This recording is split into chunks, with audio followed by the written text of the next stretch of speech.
महाभारत में कैसे हुआ लाखों योद्धाओं के भोजन का प्रबंध। महाभारत के युद्ध में कई सारे प्रचंड योद्धा और लाखों सैनिकों ने भाग लिया था और ये तो हम सब जानते हैं कि खाली पेट युद्ध तो क्या, भगवान का भजन भी नहीं हो सकता। एक कहावत है ना, भूखे भजन न होई गोपाला, ले लो अपनी कंठी माला।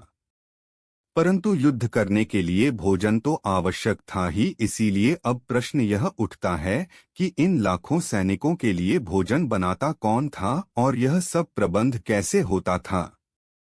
और दूसरा प्रश्न ये भी उठता है कि जब प्रतिदिन हजारों लोग मारे जाते थे तो शाम को खाने का हिसाब किताब कैसे होता था।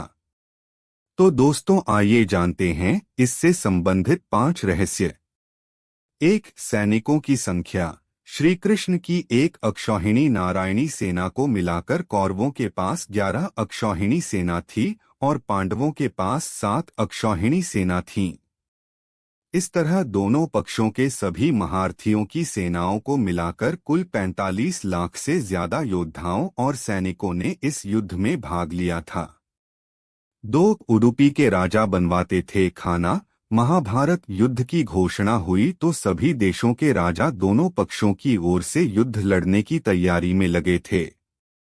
कोई पांडवों की तरफ से तो कोई पांडवों की तरफ से लड़ना चाह रहा था।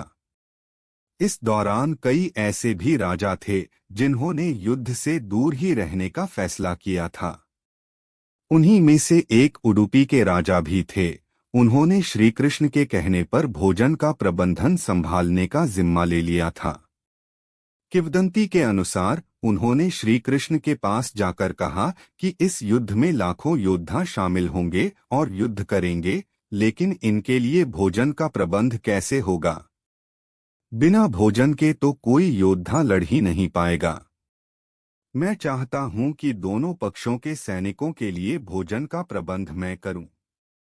तब श्री कृष्ण ने उडुपी के राजा को इसकी अनुमति दी थी।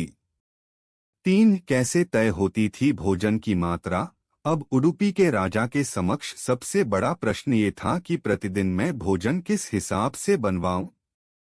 खाना कम या ज्यादा तो नहीं होगा। उनकी इस चिंता का हल श्री कृष्ण ने निकाल लिया था। आश्चर्य कि 18 दिन चलने वाले इस युद्ध में कभी भी खाना कम नहीं पड़ा और न ही बड़ी मात्रा में बचा। आखिर यह कैसे संभव हुआ। 4. कैसे निकाला गया इसका हल। युद्ध का अंत होने के बाद युधिष्ठिर ने उडुपी के राजा से पूछा कि आप किस तरह यह जान लेते थे कि आज इतना ही भोजन बनाना है। तब उडुपी के राजा ने इसका श्रेय श्री कृष्ण को दिया। उडुपी के राजा ने युधिष्ठिर से कहा कि भगवान श्री कृष्ण रोज उबली हुई मूंगफली खाते थे। यदि उन्होंने 10 मूंगफली खाई तो मैं समझ जाता था कि दूसरे दिन 10,000 सैनिक मारे जाएंगे।